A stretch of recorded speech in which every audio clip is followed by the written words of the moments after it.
Eu quero entender um pouco como é que vocês estão vendo isso, e principalmente essa guerra aí de informação por parte do TSE de não assumir uma censura. Quer começar, Léo, por favor? Se me permite, começa sim. Mais uma vez, o TSE, é importante ressaltar isso, teve também arbitrariedades, e inclusive uma ministra do STJ voltou atrás em relação à retirada de informações envolvendo a campanha do Lula, e houve arbitrariedades de ambos os lados. E isso é muito preocupante. Tanto que a galera fica muito nesse discurso, né? Pô, quem será que vai ser onde vai haver mais censura, né? No governo Lula ou no governo Bolsonaro? Eu acho que independe. Eu falei isso até ontem, se não me foge a memória. O grande cerne da questão é o judiciário. É o judiciário que tem a caneta na mão, é o judiciário que tem um poder imenso, e contra a ditadura do judiciário não tem a quem recorrer. Se é Lula, se é Bolsonaro, isso é o de menos. É o de menos. Acreditem, é o de menos. Agora, esse poder exacerbado, sem limites, vaidoso e egoísta por parte da justiça brasileira, no seu mais alto grau de jurisdição, é um completo absurdo. E precisa ser visto, e precisa ser parado. Não só em relação à Jovem Pan, teve outras arbitrariedades e excessos em relação ao Brasil Paralelo, inclusive a esquerda, o PCO, que do Rui Costa Pimenta foi censurado e tal. Então, quando você abre precedentes para calar a boca daquele com o qual você não concorda, isso volta contra você amanhã. E é por isso que a esquerda tem que ter coerência, e tem uma esquerda que tem essa coerência. É minoria, mas tem. Que entende que a liberdade de expressão é um direito, inclusive, que a esquerda lutou.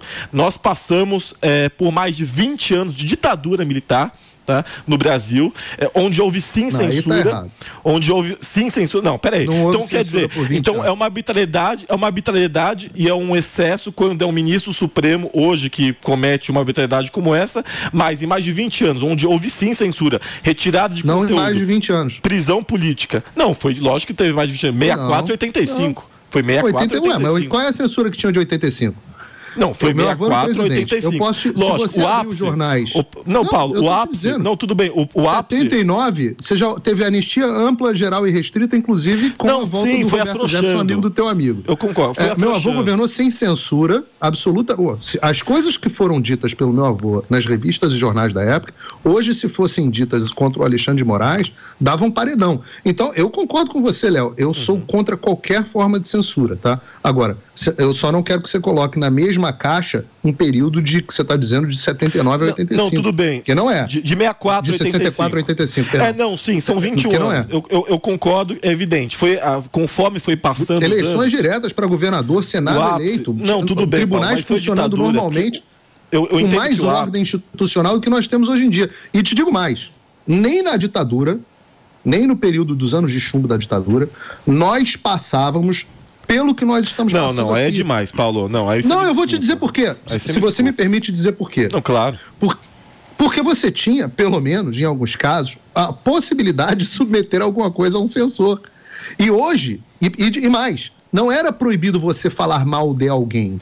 Era proibido você fazer oposição ao regime. Oposição ao regime, não oposição a políticos. Mas hoje, é uma coisa. Mas como assim, Paulo? Você falar mal do presidente da República, do ditador, é a mesma coisa. Você falar mal de políticos. Não é. Você podia falar. Você podia dizer que a Carmen Lúcia era uma arrombada e você não ia ter. Lógico que ia. Como não, Paulo? Como não?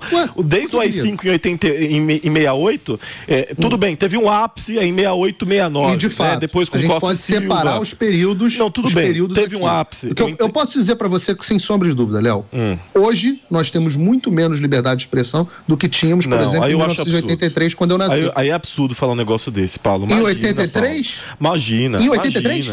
Imagina. Qual era a liberdade de expressão? Tudo bem. Eu entendo que o seu avô, que o João Figueiredo, ele entregou o Brasil para a democracia, né? Teve a transição. Jurou fazer em 79, quando assumiu. Teve a transição democrática, que depois o Tancredo foi eleito, acabou falecendo, o Sarney assumiu, tudo bem. Teve essa transição. Agora, se a gente pega pega como um todo, é evidente, teve presos políticos, teve tortura dos piores tipos, estupros, violência política, e hoje não censura. Tem tortura pelas forças policiais brasileiras? Mas eu tô entendendo, Léo. Eu tô entendendo o que o Paulinho Figueiredo está querendo dizer. Eu acho que hoje é muito mais velado esse sentido da censura do que realmente antes, que era escancarado. E eu digo por quê? Hoje, quando você é derrubado em rede social, porque hoje a parada, a história é muito mais online, ela não é mais pessoal de embate como era antes, entendeu? Antes você recebia um ofício, você era comunicado, né? Você recebia um memorando, você era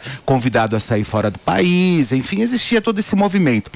Hoje, eu percebo que a censura, ela existe sim, porém ela é muito mais velada do que anteriormente. Porque hoje você não pode falar nada que derrubam a tua rede social. Aí depois você vai tentar definir alguns papéis, vão lá, escorraçam você de todas as formas, tentam te amordaçar. Isso para mim é uma censura. Isso, para mim, sem dúvida alguma, é você navegar sem saber para onde você está indo. Então, a partir do momento que querem calar, da forma como foi feito, inclusive aqui na própria Jovem Pan, que nós fizemos a semana passada praticamente todos os dias a gente comentando sobre esse assunto, e essa semana também, né? Então, eu acho que a partir desse momento que nós estamos realmente navegando para que tudo isso seja disseminado, eu acho que essa forma velada de censura, realmente ela é imposta. Eu acredito. Mas eu não sei se é velada, Fê, do jeito que a coisa está escrita. Por exemplo, a gente leu várias e várias vezes a decisão do próprio TSE que impõe a multa de R$25 mil para nós.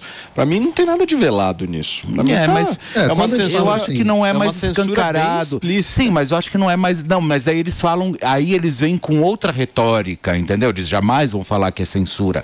Nunca, né? Mas sem dúvida alguma, isso é censura, né? Eu acho que... entendo o que o Felipe está dizendo. Eles não assumem que é censura. Não tem um censor, não tem um ministério da censura. O que você tem é simplesmente o TSE dizendo: olha, não está proibido que os representantes, ou seja, Jovem Pan, se abstenham de promover novas manifestações sobre os fatos tratados. Ora, o que é isso?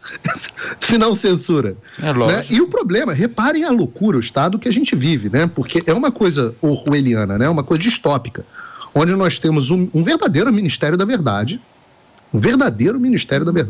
que grava um vídeo, fato ou fake, falando uma coisa fake, né? Omitindo informações. E esse é o problema de você entregar a uma autoridade governamental a discricionalidade da decisão do que é verdade ou não. Hoje, um homem, Alexandre de Moraes, decide o que é ou não verdade no Brasil. E repare que não tem mais o problema de ser verdade ou não verdade. Nós temos algumas inovações. A primeira delas é quando eles admitem que os fatos são verdadeiros, mas podem gerar desordem informacional. Os fatos são verdadeiros, mas podem gerar esse termo, essa invenção, desordem. Não, isso é ótimo que você trouxe. Eu nunca vi na minha vida. Isso é ótimo. Eu acho que eu passei pelas melhores universidades do mundo.